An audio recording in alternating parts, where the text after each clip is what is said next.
If there was one thing you could change about the way our relationship ended, what would it be? Why? You not being such a dick. Yeah. Yeah. That fucked me up a lot. It really had a lasting effect on me that I'm still like unraveling and stuff. I know. Yeah. And I'm sorry. And I know I can't say that enough times. I know. Well, I paid you back.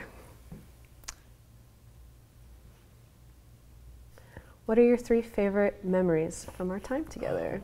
Oh, we talk about this all the time. We do. Classic Governor's Island, dancing in the rain. Can I just say real quick? My mom recently asked me, because we were just talking about life, and she was like, "What's the when was the happiest you've ever been?" And I actually said that because we were just so like we didn't care about anything. Like it was just so there was no history, there was no baggage. There was just like 2 16-year-olds in love, like under the rain. No baggage. There was like no baggage. And I hate the rain. That's also why that memory is significant, because I hated being under the rain, but we were just so. What did we dance to? I don't remember. The duality between our first and last date. The fact that we went to the exact same restaurant and sat in the exact same place, almost accidentally, 5 years apart from each other. Why do we do stuff like that? Because we're, I don't know, because we're filmmakers. Yeah, because everything has to be a movie. Movie perfect. I'm glad it did bookend a relationship. Just the start and the end, the exact same thing. Yeah. It bookended it well. It felt like an end, which is, you don't get that a lot in real life. No. That's a very movie thing. Yeah, most exes don't talk to each other. Like they just break up and then. Yeah. Well, we haven't talked too much since then. No, that's true. But I think we're doing it to talk eventually. And then you have one more? Or does that count? That's 2.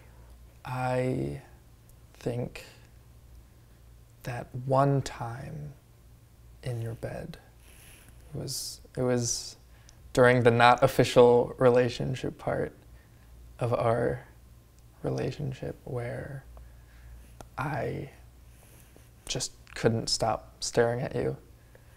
Wait, was this during winter break? Okay. And I don't know. Recently, a friend asked me what it was like to be in love, and that was the moment I went to. That it would have been a crime to look away from you. And I remember that scaring you. Like we were in a point in a relationship where I was really There's something about me staring at you that scared you. Yeah. That was. I remember. I didn't know that was one of your favorite moments. That really did scare me. Yeah, that was because we were in like a weird. We went through such a weird year this last year. Yeah. You know, like we like had like the worst summer ever. Like the worst, absolutely worst summer. Yeah. And then we were like, all right, let's do this thing. Let's see what happens. And then we kind of did it for like a little bit. We're like, let's make more problems. Like, it's not gonna work. Like, we're still apart from each other for 2 more years. And that I think I like was feeding off the excitement of getting back together with you, that once things started to like settle and I realized that, are we gonna date again? And I didn't think it was gonna work. And so like that disappointment made it really terrifying, like you looking at me like that, because I was like, I can't lose you all over again. Yeah.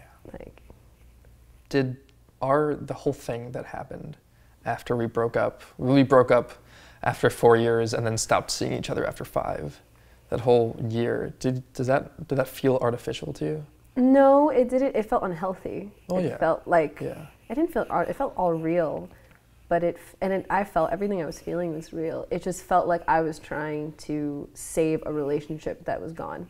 Like we were never gonna be what we were in high school again. And like us being together in winter break and stuff like that felt like high school.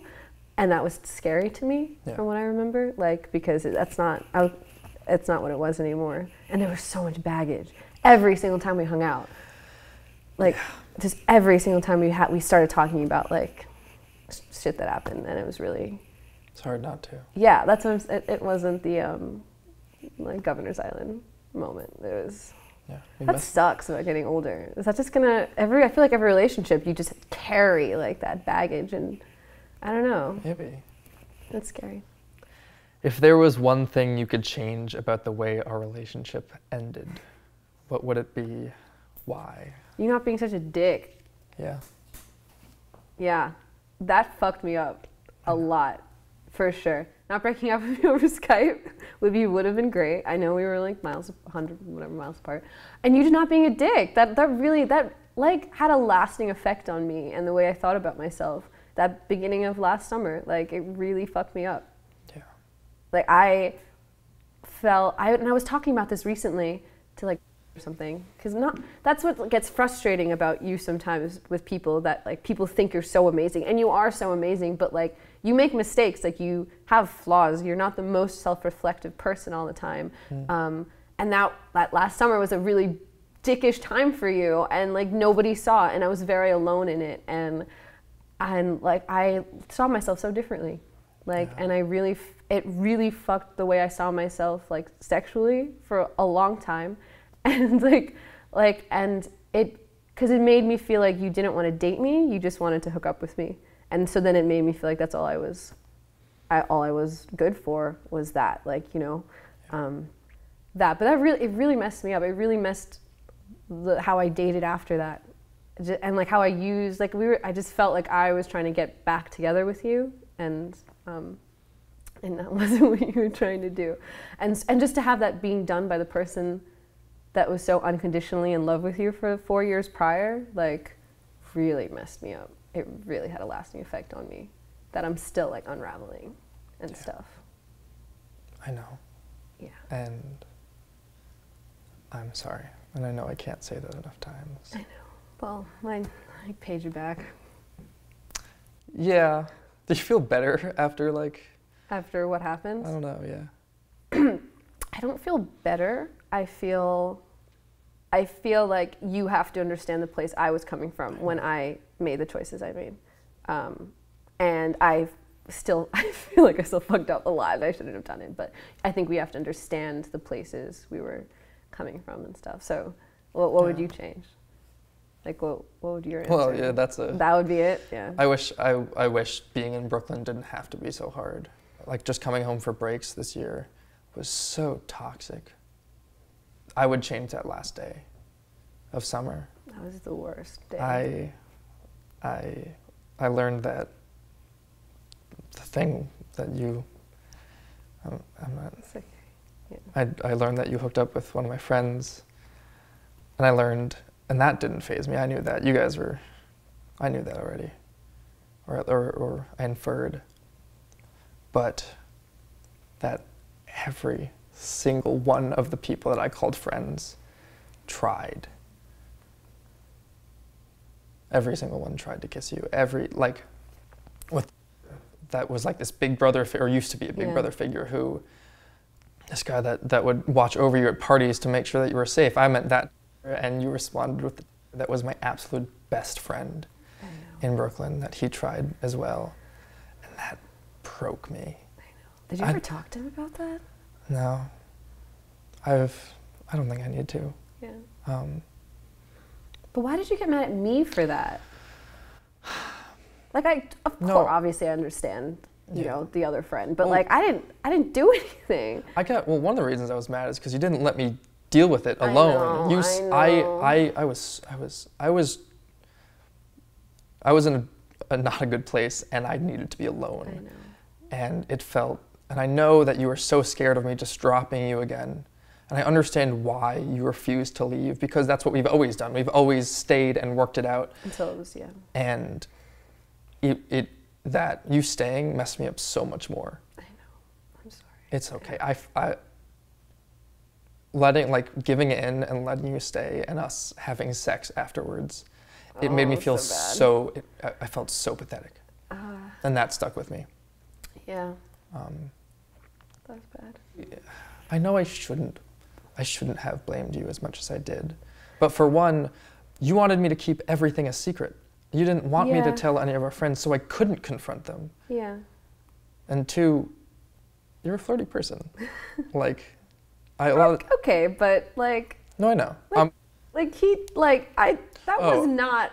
That's a little unfair. That was that was not me. Okay. Like that wasn't. I didn't do any. Like I was. Like we hung out. That was the first time we had hung out one-on-one all summer. I didn't do anything besides sit next to him. I didn't do anything. So I don't think that's really fair. Okay. Like, no. Okay. I don't like not being viewed as like a person either by our friends. It frustrates me too. I got frustrated with you that I always had to get like the shit for it. Yeah. When except for one thing, I didn't do anything.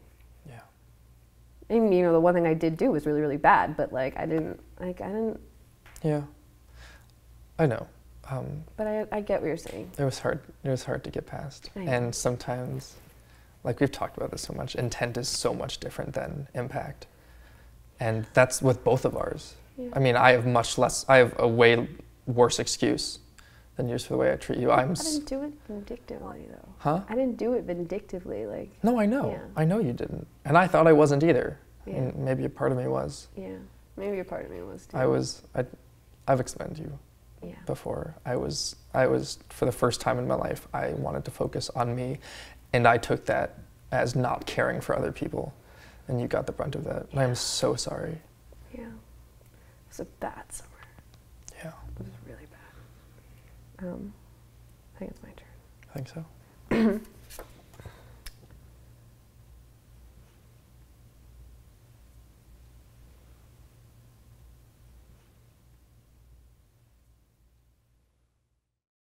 Hey, Topaz here. Thanks for watching our video. If it touched you, if it moved you, if it made an impact, please consider supporting us on Patreon so that we continue making more. It means the world to us, and we appreciate it. Thank you.